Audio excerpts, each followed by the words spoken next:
بسم اللہ الرحمن الرحیم الحمد للہ رب العالمین والصلاة والسلام علی رسولہ الکریم اما بعد۔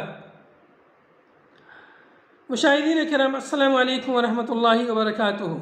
میں آج آپ حضرات کی خدمت میں کتاب نعمت المنان مجموع فتاوی فضیلت الدکتور فضل الرحمن رحمہ اللہ سے آداب صوم سے متعلق ایک مسئلہ لے کر حاضر ہوا ہوں۔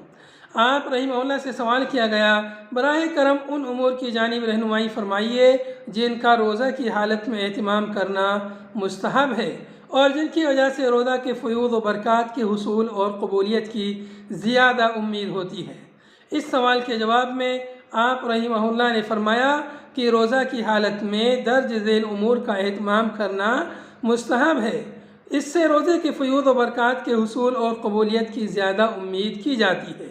نمبر 1 سحری کھانا، نمبر 2 شور و شگف، لہو و لعب، جھوٹ و غیبت اور فحش باتوں سے احتراز کرنا، نمبر 3 زیادہ سے زیادہ قرآن کی تلاوت، صدقہ و خیرات اور دوسری نیکیاں کرنا، نمبر 4 سنت کے مطابق افطار میں جلدی کرنا، کھجور یا پانی سے افطار کرنا اور افطار کرتے وقت مسنون دعا پڑھنا۔